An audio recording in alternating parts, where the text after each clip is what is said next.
পরীক্ষে এক সময়ের কথা, দুর্বাসা ঋষি বৈকুণ্ঠে গিয়েছে। আর যখন বৈকুণ্ঠে গিয়েছে, ভগবান প্রণাম করলেন। ভগবান দুর্বাসাকে দেখে আনন্দিত হয়ে নিজের গলার মালাটি খুলে দুর্বাসার গলায় পরিয়ে দিয়েছে। দুর্বাসা তো আনন্দিত হয়ে ভগবানকে প্রণাম করে চলে গিয়েছে। আর এদিকে ভগবতী লক্ষ্মী দেবী রেগে গিয়েছে। আরে গোবিন্দ, আমি কত কষ্ট করে মাল্যখানি গন্থন করে এই মাত্র তোমাকে পরালাম, আর তুমি মালাটি খুলে তোমার ভক্তের গলায় দিয়ে দিলে। তোমার কাছে তোমার ভক্ত সবকিছু, তো থাকো, তোমার ভক্তকে নিয়ে আমি চললাম। লক্ষ্মী দেবী করলেন কি, সেখান থেকে চলে গেলেন। কোথায় গেলেন? সমুদ্রের মধ্যে সমাহিত হয়ে গেলেন। ভগবান বলে, লক্ষ্মী দেবী চলে গিয়েছে, এবার তো কিছু লীলা করতে হবে, লক্ষ্মী দেবীকে আনতে হবে, কি করা যায়? আর ওই দুর্বাসা মুনি অমরাবতী হয়ে আসছেন। আর দেবতাদের রাজা ইন্দ্র, দেবরাজ ইন্দ্র যখনই সম্মুখে এসেছে, দুর্বাসা মুনিকে দেখে প্রণাম করলেন। প্রণাম মুনি বল। আর যখনই প্রণাম করেছে, দুর্বাসা মুনি মনে মনে বিচার করলেন, দেবরাজ ইন্দ্রকে তো কিছু উপহার দেওয়া উচিত। সোনা মণি মানিককে মালা দিয়ে আর কি হবে? ওই উপহার তো তুচ্ছ। আমার গলায় তো গোবিন্দের কৃপা লাভ এই মালাটি রয়েছে, এই মালা করে দেবরাজ ইন্দ্রের গলায় পরিধান করিয়ে দিয়েছে। আর ইন্দ্র সে মনে মনে ভাবছে, কি মালা পরিয়ে দিয়েছে, কোথায় ভালো কিছু উপহার দেবে। তো ভগবানের প্রসাদী মালার মর্যাদাও বোঝে না, সঙ্গে সঙ্গে নিয়ে গিয়ে মালাটি নিজের হাতির গলায় দিয়ে দিয়েছে। আর হাতি তো হাতি করেছে কি, মালাটি খুলে ফেলে দিয়ে পদদলিত করে দিয়েছে। দুর্বাসা মুনি ক্রোধিত হয়ে গেল। এমনিতে দুর্বাসা তো একেবারে শান্ত, শান্ত তো, কখনো কাউকে অভিশাপ দেয় না, তাই তো? বলে বিভিন্ন যেমন স্পেশালিস্ট হয় না, কেউ হার্ট স্পেশালিস্ট ডাক্তার, কেউ শিশু বিশেষজ্ঞ ডাক্তার, এরকম দুর্বাসা হচ্ছে যে অভিশাপ স্পেশালিস্ট। সবার সময় অভিশাপ, যেই না এমন দৃশ্য দেখেছে কুপিত হয়ে, আরে দুষ্ট, তুই ভগবত প্রসাদী মালা অবমাননা করিস। ভগবানের প্রসাদী মালা তুই রক্ষণাবেক্ষণ করতে পারলি না, তুই ভগবানের প্রসাদী মালাকে সামলাতে পারলি না, তুই কি স্বর্গরাজ্য সামলাবি? যা তুই অভিশাপ দিলাম, তুই শ্রীহীন হয়ে যাবি। অভিশাপ দিয়ে দিলেন।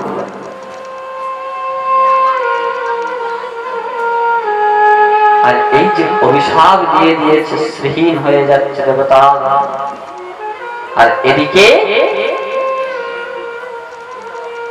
অসুরগুরু শুক্রাচার্য নিজের দৈত্যদের পাঠিয়ে দিল, যাও আক্রমণ করে দিল স্বর্গের মধ্যে। দেবতা পরাজিত হয়ে গেলেন। সবাইকে ভগবানের কাছে উপনীত হয়েছে, গোবিন্দ রক্ষা করো। কি করা যায়? গোবিন্দ বলে, এই সময়েরই তো অপেক্ষা করছিলাম এই সময়ের জন্য। কেন? হ্যাঁ, এবারে গিয়ে সমুদ্র মন্থন করা হবে, আর ভগবতী লক্ষ্মী দেবী সমুদ্র হয়ে উঠে আসবে। নিমিত্ত দেবতাদের করে দিলেন, যাও তোমরা গিয়ে সমুদ্র মন্থন করো। কি বলছেন? এত বড় সমুদ্রকে মন্থন করা কি সম্ভব? সম্ভব। কি করে সম্ভব? না অসুরদেরকে সঙ্গে না, অসুরদেরকে সঙ্গে নিলে যখন মন্থন করবো, যা যা উঠবে সমুদ্র থেকে অসুরদেরকেও তো দিতে হবে। অমৃত যখন উঠবে তখন অসুরদেরকে দিতে হবে, তাহলে তারাও তো অমৃত খেয়ে নিয়ে তারাও তো একেবারে অমর হয়ে যাবে। বলে যা উঠবে সমান সমান ভাগ করতে হবে। গোবিন্দ বলে তুমি কর্ম করো, ফলের আশা কেন করছো? কর্মবাদী কারস্তে মা ফলেশ কদাচন, কর্ম করে যাও, ফলের আশা করবার প্রয়োজন নেই। কিন্তু গোবিন্দ অত বড় সমুদ্রকে যে মন্থন করব, মন্থন দণ্ড হিসেবে কি ব্যবহার করব? যাও মন্দরাচল পর্বতকে ব্যবহার করো মন্থন দণ্ড হিসেবে। বলে অত বড় দড়ি কোথায় পাবো? বলে দড়ি দরকার নেই, দড়ির প্রয়োজন নেই। তাহলে বাসুকি নাগকে নিয়ে এসো। আর বাসুকি নাগ এত বড়, বাসুকি নাগ যদি পৃথিবীকে পরিবেশিত করে তাহলে 2.5 প্যাচ, এত বিশাল সেই বাসুকি নাগ। কিন্তু মনে রেখো, তোমরা কিন্তু বাসুকি নাগের মুখের দিকে ধরবে। কেন? যখনই বাসুকি নাগের মুখ থেকে বিষ নির্গত হবে, গরল নির্গত হবে, ওই বিষের জ্বালায় তোমাদের শক্তি কমে যাবে, বল কমে যাবে। কিন্তু এরা যদি এখন গিয়ে বলে অসুরদের যে আমরা বাসুকি নাগের লেজের দিকে ধরব, একটা বুদ্ধি করলো কি, এরা গিয়ে বলছে অসুর তোমরা লেজের দিকে ধরো, আমরা মুখের দিকে ধরব। যেই না বলেছে, বলে ওহো, মন্থন করবার সময় ওই বাসুকি নাগ পেছন থেকে মলমূত্র পরিত্যাগ করবে আর ওগুলো আমরা ধরব? না না না, আমরা মুখের দিকে ধরব। বলে এটাই তো চাইছিলাম। অসুরগণ মুখের দিকে ধরেছে, দেবতা আগুন লেজের দিকে ধরেছে, মন্থন শুরু করেছে। দেখতে দেখতে মন্দরাচল পর্বত সমুদ্র গর্ভের মধ্যে একেবারে বসে যাচ্ছে। সবাই ভগবানকে আহ্বান করলেন, ভগবান কুর্ম রূপ ধারণ করে মন্থন দণ্ডের নিচে গিয়ে বসে গেল। মন্থন দণ্ডকে রক্ষা করল। আবার পুনরায় মন্থন শুরু হয়েছে। এক সময় সেই বাসুকি নাগের মুখ থেকে যখনই গরল নির্গত হয়েছে, ওই গরলের প্রভাব দ্বারা অর্ধেক অসুর ওখানেই ধ্বস্ত হয়ে গিয়েছে। বলছে আজকে সনাতন ধর্মে এত দুর্দশা কেন? যেই ভগবান কুর্ম রূপে অবতীর্ণ হলেন, মৎস্য রূপে অবতীর্ণ হলেন, শুকর রূপে অবতীর্ণ হলেন, আমরা সনাতন ধর্ম অবলম্বী হয়ে এগুলো হত্যা করে ভক্ষণ করতে ছাড়ছি না।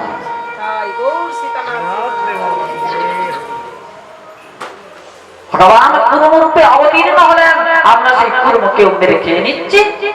মৎস্য রূপে অবতীর্ণ হলেন, মৎস্যকে মেরে খেয়ে নিচ্ছি। বরাহ শুকর রূপে অবতীর্ণ হলেন ভগবান, সেই শুকরকে মেরে খেয়ে নিচ্ছি। তো সনাতন ধর্মের দুর্দশা হবে নাকি ভালো হবে? ভগবানকে খেয়ে নিচ্ছি, বিচার করছি না মনের মধ্যে। বলে মাঝখানে কোনো দোষ নাই কেন? বলে ও তো গঙ্গার ফল। ভগবান কিচ্ছু বলবে না, ভাবছে ভগবান তো ঘরের লোক, কিচ্ছু বলবে না। বলে মৎস্য ভক্ষানি সর্বভক্ষানি, মাছ কোন গঙ্গার ফল নয়। কিছুদিন পরে বলে মাঠে তো গরু চড়ে, গরু তো মাঠের ফল খেয়ে, দোষ কি আছে? গাছের ডালে পাখি বসে থাকে, ও তো গাছের ডালের ফল খেয়ে, দোষ কি আছে? মানুষ এমন বিচিত্র, চালাকি করছে। কার সঙ্গে আমরা চালাকি করছি? গোবিন্দের সঙ্গে চালাকি করছে। আমার শ্রী গুরুদেব একটি কথা বলেন, বলে যতই করো চালাকি, শেষের দিনে বুঝবে এর জ্বালাটা। চালাকি করে লাভ নেই। এমন মানুষ বিচিত্র, কসাই খানা খুলে সামনে নাম দিয়ে দিয়েছে শ্রীকৃষ্ণ বয়লার সেন্টার। বলে তুই এ নামটা দিলি কেন? বলে এই যে কাটাকাটি করছি এতে পাপ। বলে তাহলে করেছিস কেন? বলে উদর পরিতৃপ্তির জন্য করেছে। তো ভগবানের নাম দিলি কেন? বলে পাপ আমার কেন একা হবে, ভগবান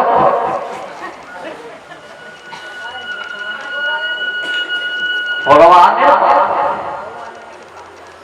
বুদ্ধি ভ্রষ্ট হয়ে গিয়েছে।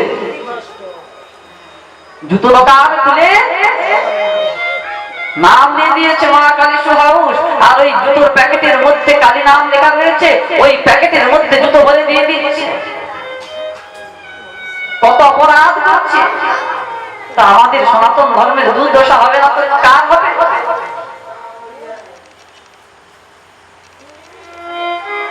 এমন আমরা হয়ে গিয়েছে। দেখতে দেখতে সমুদ্র মন্থন শুরু হয়েছে।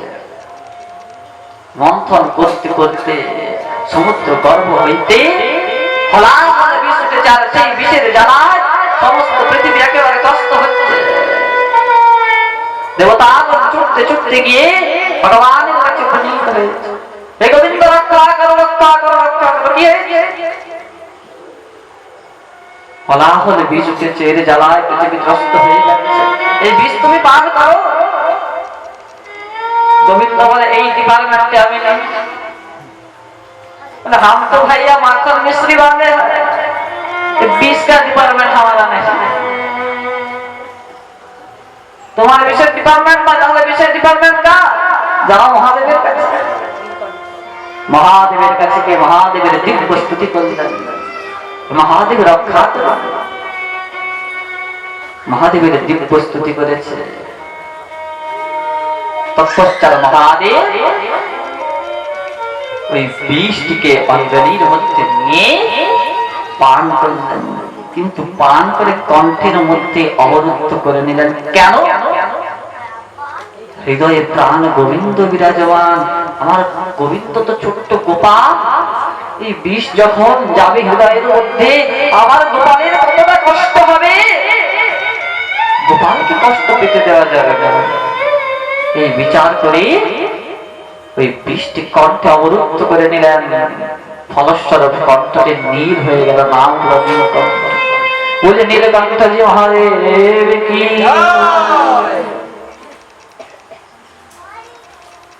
আবার মন্থন শুরু হয়েছে। দেখতে দেখতে আবার যখন মন্থন শুরু হয়েছে, এবার কামধেনু গায়ে উঠেছে। আর সেই কামধেনুকে ঋষিগণ নিজেদের কাছে রাখলেন। তৎপশ্চাৎ আবার মন্থন শুরু হয়েছে। মন্থন করতে করতে উচ্চশ্রবা ঘোড়া বেরিয়েছে, আর সেই উচ্চশ্রবা ঘোড়াকে দৈত্যরাজ বলিদের কাছে রেখে দিলেন। আবার মন্থন করতে করতে করতে করতে ঐরাবত হাতি উঠেছে, আর সেই ঐরাবত হাতিকে ইন্দ্র নিজের কাছে স্থান দিলেন। আবার মন্থন শুরু হয়েছে। দেখতে দেখতে মন্থন করতে করতে পারিজাত বৃক্ষ উঠেছে। সেই পারিজাত বৃক্ষকে স্বর্গের মধ্যে নিয়ে যাওয়া হলো, স্বর্গে স্থাপন করা হয়েছে। আবার মন্থন শুরু হয়েছে। দেখতে দেখতে মন্থন করতে করতে কৌস্তভ মনে উঠেছে। সেই কৌস্তভ মণিকে ধারণ করবার সামর্থ্য কারোর মধ্যে নেই। ভগবান সেই কৌস্তভ মণিকে বক্ষে ধারণ করলেন। আবার সেই মন্থন শুরু হয়েছে। দেখতে দেখতে অপ্সরাগণ প্রকট হয়েছে, অপ্সরাগণকে স্বর্গে রাখা হলো। আবার মন্থন শুরু হয়েছে। মন্থন করতে করতে ভগবতী লক্ষ্মী দেবী এবার উঠে এসেছে। গোবিন্দ বলে অতক্ষণ তো তোমারই অপেক্ষা করছিলাম। গোবিন্দ একেবারে আনন্দিত হয়ে গিয়েছে। লক্ষ্মী দেবী বরমালা নিয়ে উঠে এসেছে। যখনই উঠেছে, এবার যখন যাচ্ছে অসুরগণ ভাসছে। মালাটা মনে হয় আমাদের লক্ষ্মীকে কে না চায়? সবাই চায় লক্ষ্মী আমার হয়ে যায়। লক্ষ্মী মনে মনে বিচার করছে, এই অসুরগণ এরা প্রচুর বলশালী, এই যে অনেক শক্তি আছে, অনেক ধন সম্পত্তি আছে, কিন্তু এরা দুষ্ট স্বভাব সম্পন্ন। এদের কোনো আচার বিচার শুদ্ধতা নেই। আর যেখানে আচার বিচার শুদ্ধতা নেই, যেখানে দুষ্ট স্বভাব আছে, সেখানে লক্ষ্মী থাকে না। দেখতে দেখতে ঋষিগণের কাছে উপনীত হয়েছে। ঋষিগণ ভাবছে মালাটি বোধ হয় আমাদের গলায় পরিয়ে দেবে। লক্ষ্মী দেবী দেখছে ঋষিগণ তো ঠিক আছে ভগবত ভজন না করে, কিন্তু এরা পরম প্রতি কথায় কথায় বিষাদ দিয়ে দেয়, এদেরকে মালা পরানো যাবে। দেখতে দেখতে দেবতাদের কাছে মনোনীত হয়েছে।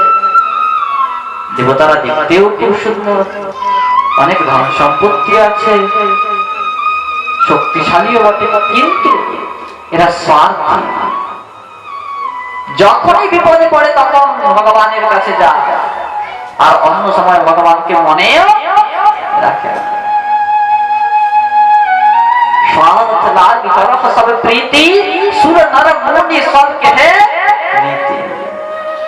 जगते स्वार्थ ছাড়া কেহ কিচ্ছু করে না। এজন্যই বড়মালা দেবতাগণকে দেওয়া যাবে না। দেখতে দেখতে গোবিন্দের কাছে উপনীত হয়েছে, গোবিন্দের গলায় বড়মালা পরিয়ে দিয়েছে। বলে লক্ষ্মী নারায়ণ ভগবান কি জয়, ভক্তবৎসল ভগবান কি জয়, গৌরে প্রেমানন্দে হরি হরি বল। লক্ষ্মী দেবী উঠেছে, তৎপশ্চাৎ আবার মন্থন শুরু হয়েছে। দেখতে দেখতে এবার ধন্বন্তরী রূপে এক দেবী উঠে এসেছে। চারটি অমৃতের কলস কুম্ভ হস্তে নিয়ে। তবে কার্তিক মাস ত্রয়োদশী তিথি, তাকে ধনত্রয়োদশী বলা হয়, ধনতেরস বলা হয়।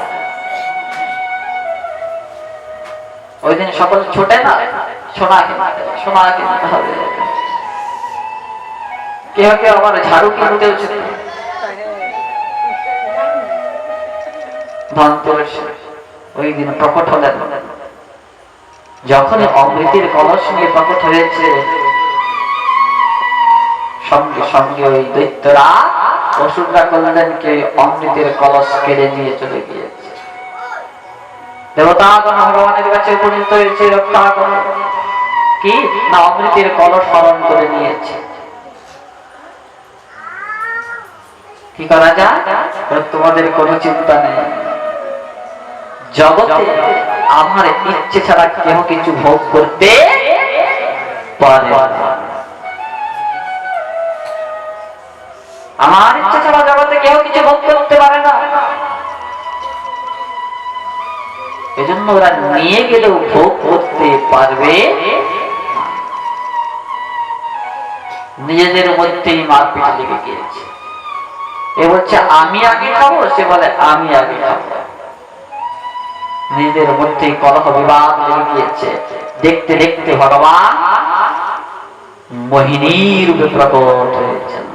আর যখনই মোহিনী রূপে আবির্ভূত হলেন, সেই মোহিনী ভগবানকে দেখে সবাই একেবারে মন মোহিত হয়ে গিয়েছে। এত সুন্দর অপরূপ দৃশ্য, এত সুন্দর নারী কখনো কেহ দেখে নাই। অসুরগণের কাছে উপনীত হয়েছে। অসুরগণ সেই অমৃতের কলস নিয়ে মোহিনী ভগবান, প্রকৃত মোহিনীর রূপ তো ভগবানই ধারণ করে এসেছেন। অসুরগণ তার রূপে মোহিত হয়ে অমৃতের কলস দিয়ে দিয়েছে। দেবী, তোমাকে দেখা মাত্র আমাদের মধ্যে দ্বন্দ্ব বিবাদ সমস্ত কিছু মিটে গিয়েছে। এই না অমৃতের কলস, এই অমৃতের কলস নিয়ে আমাদের মধ্যে বন্টন করে দাও অসুরদের মধ্যে। তুমি যেমন ভাবে বন্টন করবে আমরা তাতেই খুশি, তাতেই রাজি, তাতেই আনন্দিত হয়ে যাবে। কিন্তু হে অসুরগণ, আমি শুনেছি এই সমুদ্র মন্থন করবার সময় দেবতাগণ তোমাদের সহায়তা করেছে। তা তো করেছে। দেখো, আমি যদি শুধু তোমাদেরকে অমৃত পান করিয়ে দিই, তাহলে জগতে আমার অপপ্রচার হবে। এজন্য আমি উভয়কে সমানভাবে অমৃত প্রদান করব। খুব সুন্দর করে সারি করে বসিয়েছে। দেখতে দেখতে মোহিনী ভগবান দেবতা সারি থেকে অমৃত দেওয়া শুরু করেছে। যখন অমৃত দেওয়া শুরু করেছে, কিছু কিছু অসুরগণ মনে মনে বলছে, আমাদেরকে দিচ্ছে না, এদেরকে দিচ্ছে। তখন কিছু কিছু অসুরগণ বলছে, আরে তোরা চুপ কর, তোরা জানিস উপরের ওই পাতলা পাতলা জল জল হালকা গুলো ওদেরকে দিচ্ছে, আমাদেরকে বেশি ভালোবাসে তো নিচের গাঢ় গাঢ় গুলো আমাদেরকে দেবে। ভগবান বলে, তোদের দিচ্ছি গাঢ় গাঢ়। যখন দেবতাগণকে দিয়ে যাচ্ছে, এদিকে শিবিকার পুত্র রাহু ও মনে মনে ভাবছে, গাঢ় গাঢ় চক্করে যদি বসে থাকি হয়তো সব শেষ হয়ে যাবে। এই বলে দেবতা ধারণ করে চন্দ্র আর সূর্যের মাঝখানে গিয়ে বসে গিয়েছে। আর মোহিনী ভগবান অমৃত দিতে দিতে চন্দ্রকে দিয়েছে, চন্দ্র মুখে বলে নিয়েছে, এবার রাহুকে দিয়েছে। যখনই সূর্যকে দিতে যাবে, চন্দ্র বুঝতে পেরে গিয়েছে এ তো অসুর। মুখের মধ্যে তো অমৃত পুরে নিয়েছে, বলতে পারছে না। আরে কি বলছো? সূর্য বলে, আরে অসুর অসুর দেবতা আগনের ছদ্মবেশ ধারণ করে বসে গিয়েছে। সঙ্গে সঙ্গে ভগবান সুদর্শন নেতার গোবিন্দায় নমো নমঃ উদ্ধার করে দিলেন। কিন্তু ততক্ষণে অমৃত চলে গিয়েছে, জন্য উপরটা রাহু, নিচেরটা কেতু হয়ে গিয়েছে। এইভাবে দিব্য সমুদ্র মন্থনের কথা শ্রবণ করা।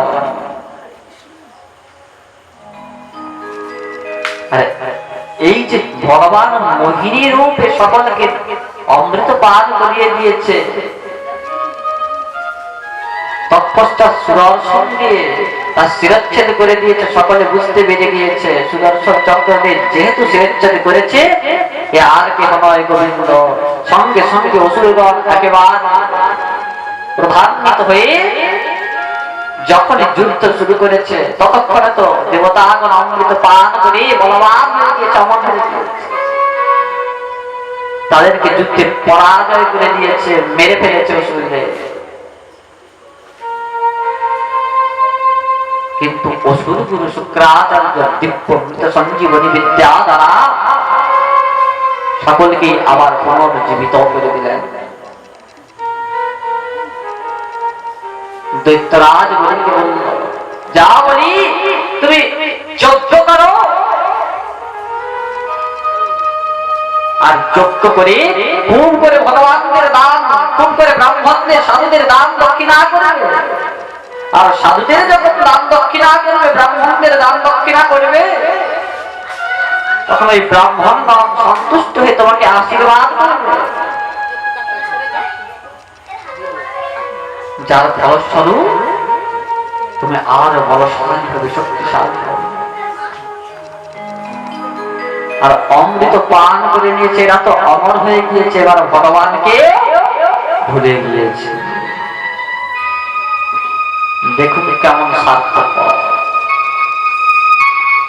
ভগবানের জন্য অমৃত পেল, কিন্তু সেই গোবিন্দকে ভুলে গেল।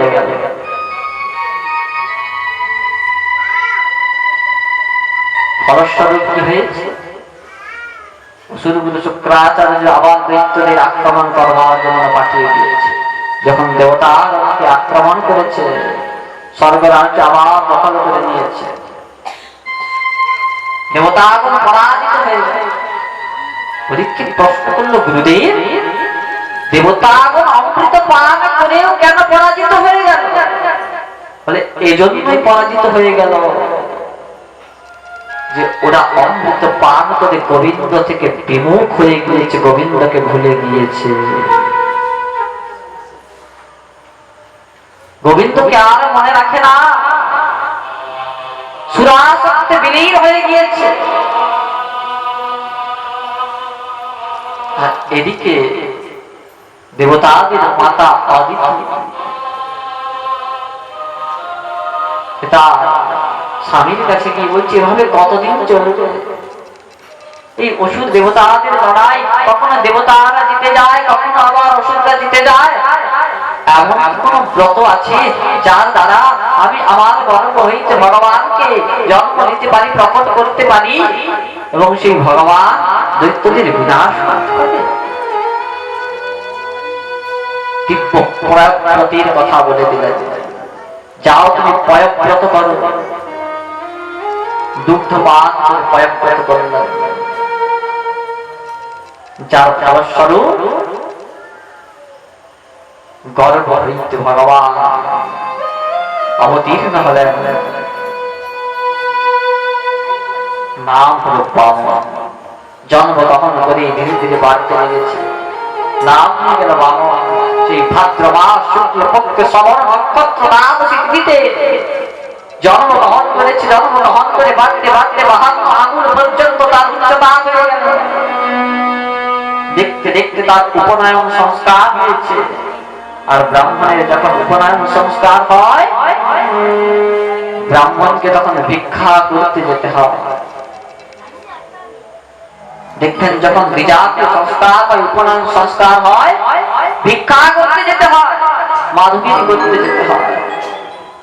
তো গুরুদেবকে বলছে, আমি মাধবগিরি করতে যাব, কোথায় যাব? আর মাধবগিরির দ্রব্য কি? আমি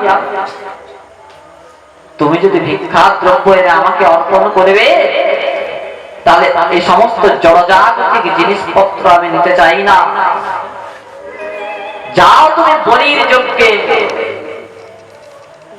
সেখানে গিয়ে বলির সর্বস্ব নিয়ে আসো। দুটো বার হয়ে গেছে, আর একজনের বাড়ি পুত্র এবার কি বর চাই? হে গোবিন্দ, এবার তো আমাকে বর দিতে হবে। কি বর চাও? না, আমরা আগে যেমন ছিলাম তেমনই করি না। ভগবান বৈকুণ্ঠের মধ্যে ফিরে গিয়েছে। কি লক্ষ্মী, বলছিলাম না এরা চাইতেও জানে না কি চাইছে। আমরা চাইতেও জানি না। যখনই বামন ভগবান বলেছে ত্রিপাদ ভরিদা, বলে ঠিক আছে, আপনি যেখান থেকে পারেন বলে এইভাবে সংকল্প করতে হবে। আমরা ব্রাহ্মণ জাতিতে, আমরা ব্রাহ্মণ, এজন্য আমরা সংকল্প ছাড়া কোনো দান গ্রহণ করি না। সংকল্প। আর যখন এই কথা বলেছে, বসুদেব শুক্রাচার্য মনে মনে ভাবছে, এবার কেমন আমার শিষ্য কত কিছু দিতে চাইছে। এ বলছে কৃপার ভূমি নেবে, তাও আবার সংকল্প। কে? দিব্য যোগ বলের দ্বারা দেখতে পেয়ে গেলেন, এ আর কেহ নয়, স্বয়ং ভগবান। আরে বলি, একে কিচ্ছু দিবি না, কিচ্ছু দিবি না, কিচ্ছু দিবি না। কেন? এই সবইরা চলে সাক্ষাৎ ভগবান বিষ্ণুর স্বয়ং।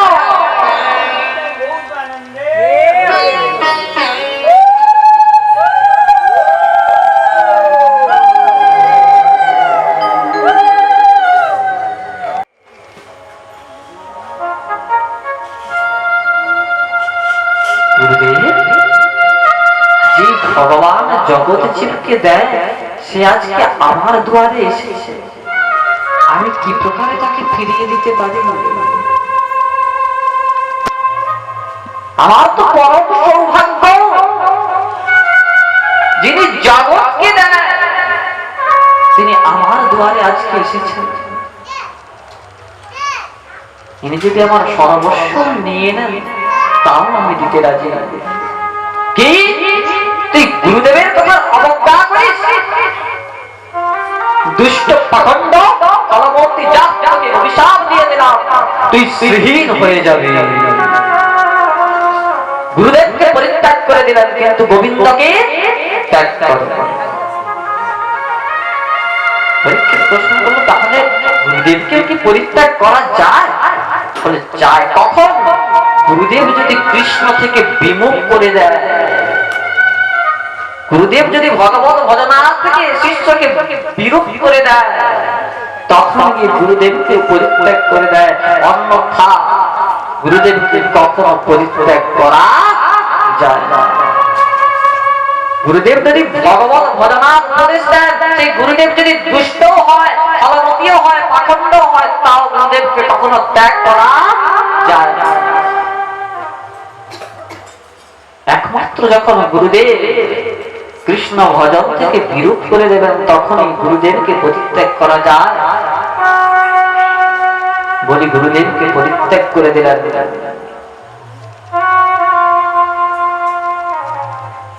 বামন ভগবান বলছে এবার সংকল্প করে দাও। যখন সংকল্প করার জন্য জল নেবে কমণ্ডলু থেকে, এমতো অবস্থায় আর কমণ্ডলু থেকে জল পড়ছে না। কমণ্ডলু তো জলে পরিপূর্ণ, তাহলে জল কেন পড়ছে না? গোবিন্দ বলে দেখো হয়তো কিছু নোংরা ময়লা আবর্জনা ঢুকে গিয়েছে। তাহলে আপনি খুঁজে দেন না। আসনের মধ্যে থেকে একটা কুশ বের করে দিয়ে দিয়েছে খুঁজে। বলে নোংরাটি কি ছিল? বলে শুক্রাচার্য। ও তো অভিশাপ দিয়ে চলে গিয়েছিল কোথা থেকে?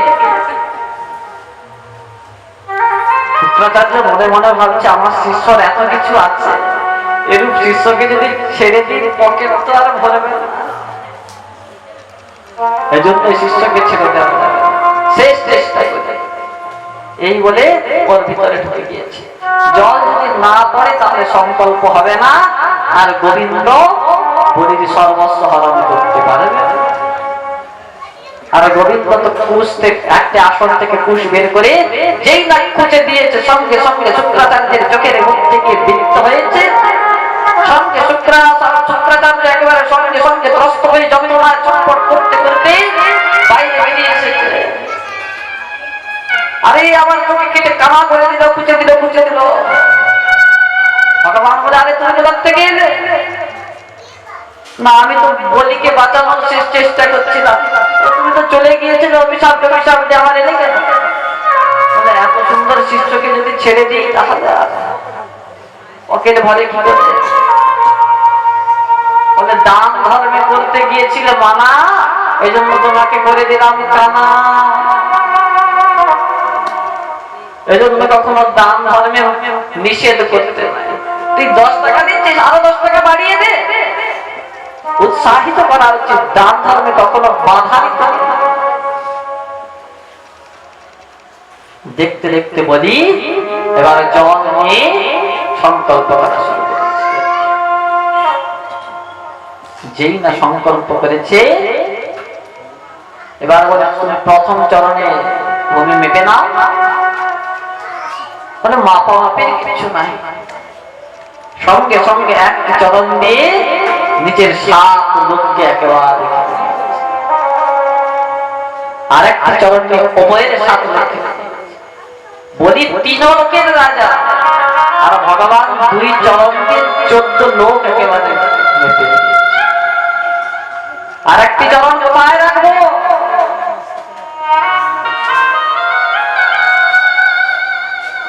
তোমার তো আর কোনো জায়গা নেই, এবার তো তোমাকে নরকে যেতে হবে।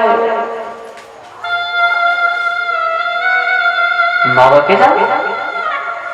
বলে কৃষ্ণ নাম হরি নাম বড়ই মধু, যেই জন ভজে কৃষ্ণ সেই বড় চতুর। গোবিন্দ একটা প্রশ্নের উত্তর দাও, জগতে দান বড় না দাতা বড়? দাতা বড়। দাতা যদি না থাকবে, দানি যদি না থাকবে, তাহলে দান করবে কে? বলে দাতা যদি বড় হবে একটা আবেদন রাখবেন, এখনো একটা জায়গা ফাঁকা আছে, কি? আর এক পদময়ী কোথা পাই বলো, অতএব শিরে মোর দাও কে পদস্থান, দৈত্য হইতে মুক্তি পাবো এই অকিঞ্চন। হে গোবিন্দ, একমাত্র এই পদটি মাথায় রাখার জন্যই জায়গা রয়েছে, আর কোনো জায়গা নেই। তোমার ওই চরণ খালি আমার মস্তকে তুমি রেখে দাও।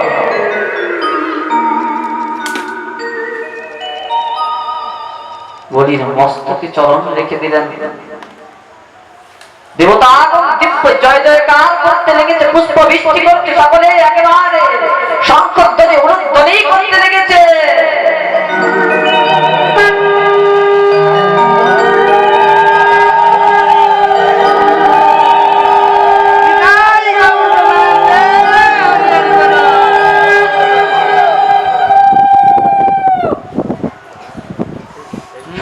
সঙ্গে প্রহ্লাদ মহারাজ প্রকট হয়ে গিয়েছে। গোবিন্দ, তুমি তো এমন কৃপা আমার উপরেও করো না। তুমি আমাকে কোলে বসিয়ে আদর করেছো, জিহ্বাদি লেহন করেছো, কিন্তু তোমার চরণ তুমি তো আমার মস্তকে দাওনি। যেই কৃপা তুমি আমার নাতির উপর করলে, সেই কৃপা তো আমার উপর করলে না। বলি কে? প্রহ্লাদের পুত্র বিরেচন, বিরেচনের পুত্র বলি।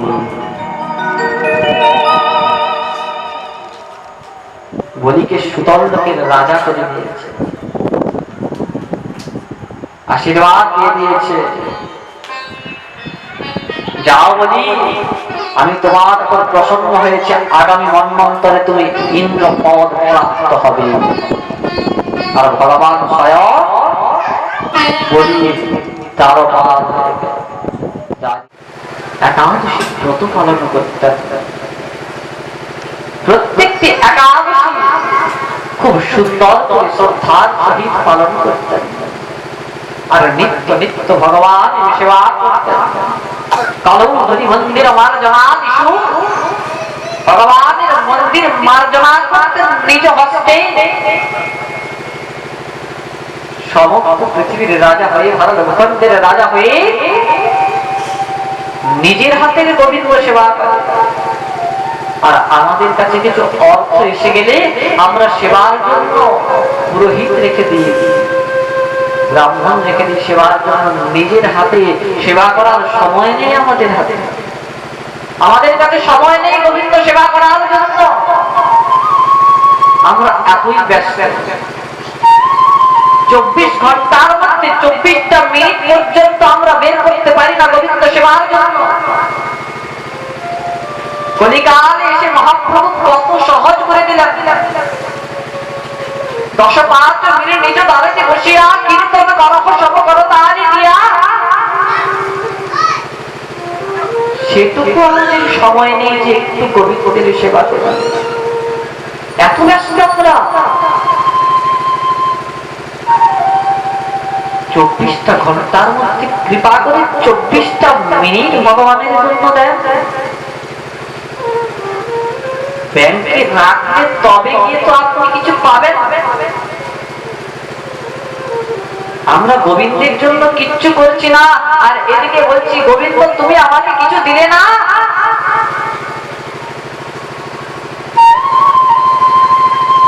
ব্যাংকে 100 টাকা রেখে দিয়ে ব্যাংকের ম্যানেজারকে গিয়ে বলছি যাও তুমি 1000 টাকা দাও আমাকে, দেবে? মেয়েদের দায়িত্ব তুলে দেবে। কেন? তুমি ব্যাংকের মধ্যে অত টাকা রেখেছো। তো গোবিন্দের জন্য আমরা কি করছি? চাওয়ার সময় গোবিন্দকে ভুরি ভুরি চাইছি, হে গোবিন্দ এটা দাও, ওটা দাও, সেটা দাও। করার বেলায় কিচ্ছু করছি না। 10টা মিনিট 5টা মিনিট গোবিন্দের জন্য বের করতে পারি না, এত আমরা ব্যস্ত। সংসারের জন্য সময় দিতে পারছি, পুত্র কন্যার জন্য সময় রয়েছে, নিজের কাজের জন্য সময় রয়েছে, কিন্তু আমার গোবিন্দ সেবার জন্য সময় নেই, গুরুদেবের সেবার জন্য সময় নেই। এমনই আমরা ব্যস্ত। অখণ্ড পৃথিবীর রাজা হয়ে অম্বরীশ মহারাজ নিজ হস্তে গোবিন্দ সেবা করেন, খুব সুন্দর করে একাদশী ব্রত পালন করেন। এমন সেই অম্বরীশ মহারাজ একদিন একাদশী ব্রত পালন করেছে। তৎপশ্চাৎ দ্বাদশীর দিন ঋষি দুর্বাসা এসে উপনীত হয়েছে। কে পাঠিয়েছে? দেবরাজ ইন্দ্র পাঠিয়েছে। যাও তুমি গিয়ে অম্বরীশকে একাদশী থেকে চ্যুত করো। কেন? অম্বরীশ মহারাজ একাদশী করে ভগবানের অতি নিকটজন হয়ে যাচ্ছে। আর ভগবানের অতি নিকট যখন হয়ে যাচ্ছে, ভগবান যদি ওকে আমার ইন্দ্র পদটা দিয়ে দেয়, ওকে একাদশী থেকে বিচ্যুত করো। দুর্বাসা মুনি উপনীত হয়েছে। মহারাজ আজকে আপনি আপনার এখানে আমি দাও পালন করতে চাই। আনন্দিত হবে, দাও আমি গঙ্গা স্নান করে আসি, তৎপশ্চাৎ একসঙ্গে এসে আমরা পালন করব। গঙ্গা স্নানে চলে গেলেন, সময় অতিবাহিত হয়ে যাচ্ছে, ফিরে আসছেন না। আর পালনের সময় যদি চলে যায় একবার, তাহলে একাদশী নিষ্ফল হয়ে যায়, করেও কোনো লাভ নাই। সঠিক সময়ে একাদশীর পালন করতে হয়, এই বিচার করে ব্রাহ্মণের কাছে উপনীত তখন কি করা যায় সমস্ত বৃত্তান্ত বললেন। দেখুন রাজামশাই, যেহেতু মণিবর স্বেচ্ছায় আপনার গৃহে এসেছে, ভিক্ষা যাচনা করেছে, আপনার উচিত তাকে সেবা দেওয়া। কিন্তু পালনের সময় যেহেতু চলে যাচ্ছে, আপনি এক কাজ করুন, একটু জল নিয়ে পালনটা করে নেন, ওতে সেবা হয়, পালন কোন অপরাধ। আর যখন পালন করেছে, দুর্বাসা তীর্থ যোগ বলে দেখতে পেয়ে সঙ্গে সঙ্গে এসে ক্রোধিত হয়ে গেলেন। আরে দুষ্ট ফলবতী প্রকাণ্ড, তুই আমাকে ছেড়ে পালন করে নিলি। সঙ্গে সঙ্গে একটি কৃত্যা উৎপন্ন করেছে। কি আদেশ? যাও অম্বরীশকে নিধন করে দাও। যখন অম্বরীশের দিকে টেনে গিয়েছে, ভগবান বৈকুণ্ঠে চুপ করে বসে থাকলেও সুদর্শন চুপ করে বসে থাকতে পারেনি। সঙ্গে সঙ্গে এসে দেখতে দেখতে ওই কৃত্যার গোবিন্দায় দেখতে দেখতে সুদর্শন দুর্বাসার পিছনে ছুটছে, আর দুর্বাসা ভয়ে বিতস্ত হয়ে ছুটতে ছুটতে ছুটতে ছুটতে ব্রহ্মার কাছে উপনীত হয়েছে। হে পিতামহ ব্রহ্মা, রক্ষা করুন, রক্ষা করুন। রাহিমা রক্ষা যখন ইচ্ছা করলেন, ব্রহ্মা বলছে রক্ষা করবার সামর্থ্য আমার মধ্যে নেই, আমি পারবো না। তাহলে কি করা যায়? ছুটতে ছুটতে মহাদেবের কাছে উপনীত হয়েছে। মহাদেব ফিরে দিলেন, যাও, আমার দ্বারা সম্ভব নয়। সেখান থেকে ফিরে গিয়ে যার সুদর্শন তার কাছে গিয়ে পৌঁছেছে, বৈকুণ্ঠে গিয়ে পৌঁছেছে। হে গোবিন্দ রক্ষা করো। গোবিন্দ বলে, আমিও রক্ষা করতে পারবো না। সে কি গোবিন্দ, তোমার সুদর্শন তুমি রক্ষা করতে পারবে না? তুমি তো স্বতন্ত্র।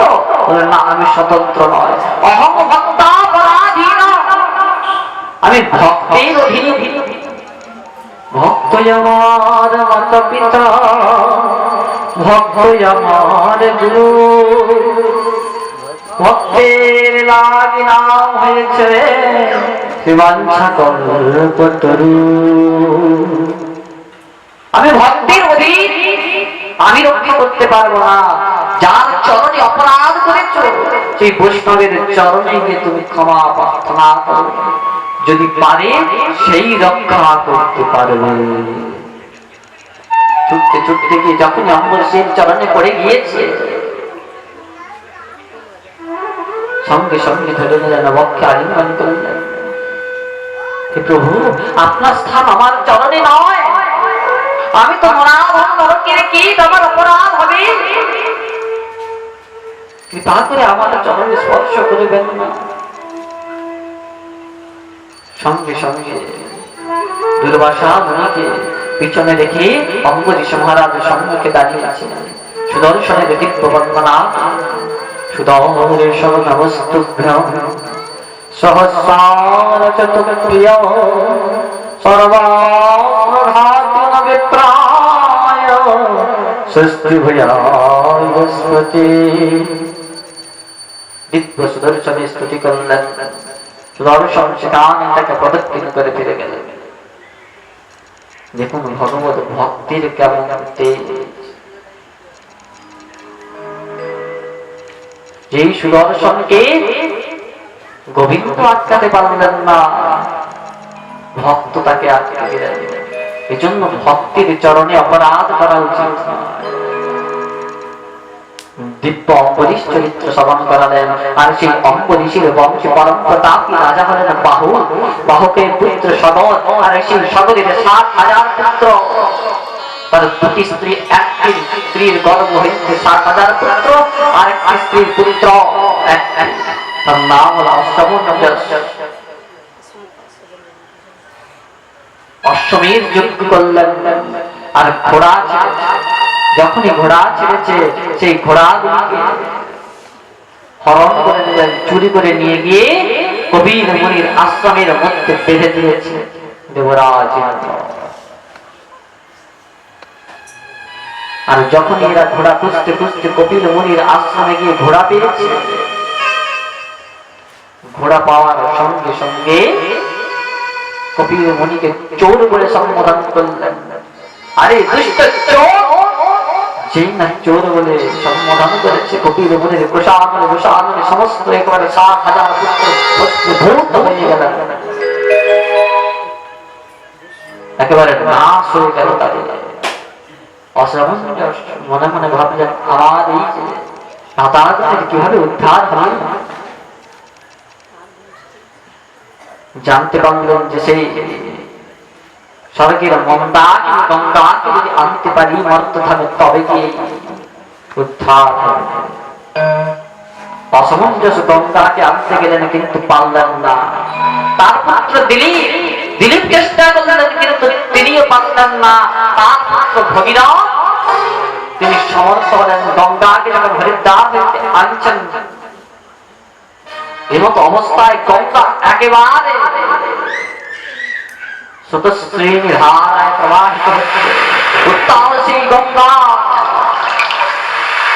যখন উত্তাল ভাবে চলে যাচ্ছে, আর এদিকে এক মুনি ধ্যান করছিলেন, জন্মমুনি। সেই জন্মমুনির পূজার দ্রব্যগুলি গঙ্গা ভাসিয়ে নিয়ে চলে যাচ্ছে কলকল প্রবাহে। জন্মমুনি যখন ফিরে তাকিয়েছে, দেখতে পূজার দ্রব্য নেই। আরে দুষ্ট গঙ্গা, তোর এমনই স্বভাব হয়েছে, মদনমত্ত হয়ে তুই আমার পূজার দ্রব্যকে ভাসিয়ে নিয়ে চলে যাস, তুই একটু পাশ থেকে যেতে পারলি না? দেখবি কি করতে পারি। সঙ্গে সঙ্গে অঞ্জলির মধ্যে দিয়ে পান করে নিলাম, পান করে নিলেন গঙ্গা।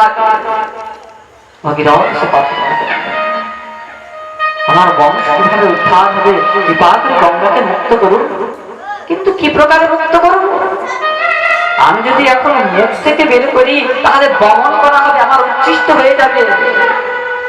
আবার আমি যদি মূত্র দ্বারা পরিত্যাগ করি, তাহলে অপবিত্র হয়ে যাবে। কি করা যায়? নিজের জান কেটে বের করে দিয়েছে।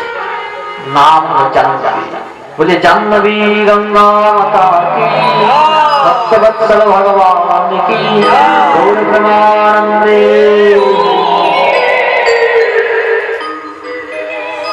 আর সেই ভগীরথের পুত্র হলেন খটভঙ্গ। খটভঙ্গের পুত্র হল দীর্ঘবাহু। দীর্ঘবাহুর পুত্র হলেন রঘু। তার পুত্র হল অজ। অজর পুত্র হল দশরথ। দশরথের 3টি রানী, কৌশল্যা, কৈকেয়ী, সুমিত্রা। আর 4টি পুত্র, রাম, লক্ষ্মণ, ভরত, শত্রুঘ্ন। রামের স্ত্রী ভগবতী সীতা দেবী, লক্ষ্মণের স্ত্রী ভগবতী উর্মিলা দেবী, ভরতের স্ত্রী ভগবতী মান্ডবী দেবী, শত্রুঘ্নের স্ত্রী ভগবতী শতকের স্ত্রী দেবী। কি এই নামের অর্থ? বললেন শ্রুত কীর্তি। শ্রুত অর্থে শ্রবণ, কীর্তি অর্থে উন্নত, উন্নত শ্রবণ। বললেন উন্নত শ্রবণটা কি? বললেন উন্নত শ্রবণ হলো শ্রীমদ ভাগবতীর রসমৃদ্ধ কথা।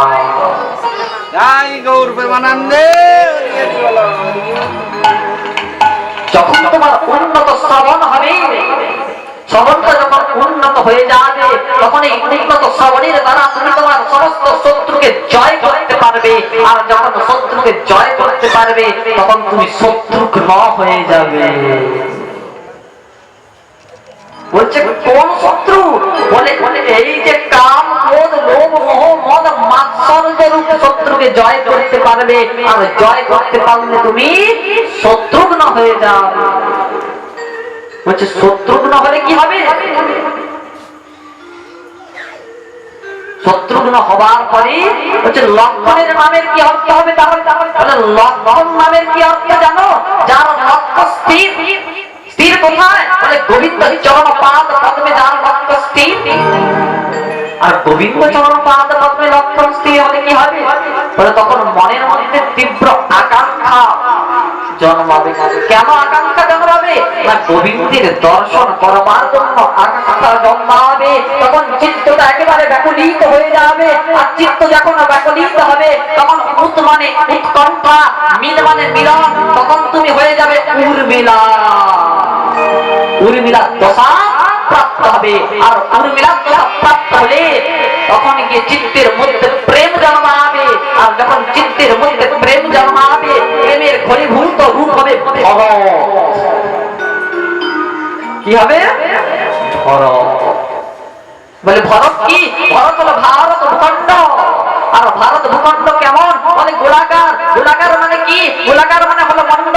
মন্ড মানে পৃথিবী। আর তখন পৃথিবীর সবাইকে আত্মীয় বলে মনে হবে। যখন এই মন্ডের মধ্যে সকলকে আত্মীয় বলে জ্ঞান হবে তখন তুমি মান্ডবী দশা প্রাপ্ত হয়ে যাবে। আর মান্ডবী দশা প্রাপ্ত হলে তখন গিয়ে শ্রী রামচন্দ্রকে প্রাপ্ত করতে পারবে। রাম কি? বলে আপনার বলে রামচন্দ্রকে প্রাপ্ত করতে পারলে তখন কি হবে? বলে তখন গিয়ে সীতা দেবীকে প্রাপ্ত করতে পারবে। সীতা কি? সীতা হলো শান্তি। এইভাবে একটি কথার মধ্যে দিব্য রামচন্দ্রের কথাকে বলে দিলেন। বুঝলেন প্রভু? এবার চন্দ্রবংশের কথা একটু বর্ণনা করুন। মানে চন্দ্রবংশ কোথা থেকে শুরু হয়েছে জানো?